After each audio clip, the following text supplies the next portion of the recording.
পিতার কাছে ১৫০ শতক সম্পত্তি দখলের চেষ্টা। সালিশে পিতার অস্বীকার শিরোনামে ২-৩টি সংবাদ মাধ্যমে সংবাদ প্রকাশ হওয়ায় এলাকায় ক্ষোভের সৃষ্টি হয়েছে।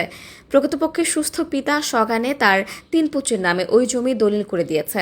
খোঁজ নিয়ে জানা যায়, জমির প্রকৃত মালিক আব্দুল হাকিম সরকার। তিনি সন্তানদের ভালোবাসায় মুগ্ধ হয়ে সগানে ৩ পুত্র মিজানুর, মমিনুর ও বাচ্চুর নামে ১৫০ শতক জমি রেজিস্ট্রি করে দেয়।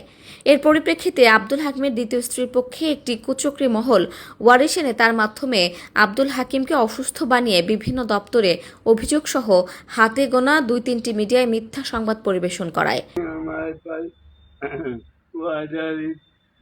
যা জমি আছে আমার ৩ ছেলেকে দিয়ে দিবি। আমার নাম মোহাম্মদ আব্দুল হাকিম। সম্পত্তি দিচ্ছেন, এতে কোনো আপনার আপত্তি আছে? না, কোনো আপত্তি নেই। এ ঘটনায় এলাকার বয়োজ্যেষ্ঠ মালেকা বেগম, সালেহা সহ অনেকেই জানান, আব্দুল হাকিম সরকারের দ্বিতীয় স্ত্রী মর্জিনা বেগম থাকলেও প্রায় ২৫-৩০ বছর আগে তাকে তার স্বামী আব্দুল হাকিম সরকার তালাক দিয়েছে। তাতে কোনো কথা নাই, বাড়ির চলতেছে আর সম্পর্ক নাই। ওই লোকের সাথে আমার এখনো আপত্তি করি নেই, জুলুম করি নেই, কিছু না। আমার জমিনের বিষয় আমার চাইয়ে নেই। আর আমার চাচা আসিয়ে কইছে যে এলা ওমরা বেলে ফির পায়, এই জন্য আমরা গেলে এলা খাড়া আছে। আব্দুল হাকিমের পরিবার জানায়, সুস্থ পিতা ছেলেদের নামে জমি রেজিস্ট্রি করে দেওয়ার পরেও কতিপয় ব্যক্তি তাদের কাছে অর্থের দাবি সহ নানা প্রকার হুমকি থামকি দিয়ে আসছে। এ অবস্থায় তারা নিরাপত্তাহীনতায় ভুগছেন। আমার বাবা খুশি হয়ে আমাদেরকে জমিটা দেয়। আমরা ওই সৎমাকে তিনি বাইরে থাকেন, অন্যখানে থাকেন, আমার বাবাকে দেখাশুনে করে না। আমার মা 5 বছর হয় মারা যাবার, আমার বাবা একাকী থাকে, অনেক কষ্টে থাকে। আমরা এবং আমার যে 3 ভাইয়ের স্ত্রী আছে, এরা দেখাশুনে করি। তো এতটুকুর মধ্যে তারা আমাদেরকে হয়রানিমূলক বিভিন্ন করতেছে, একটার পর একটা আমাদেরকে হয়রানমূলক কাজ করে যাচ্ছে।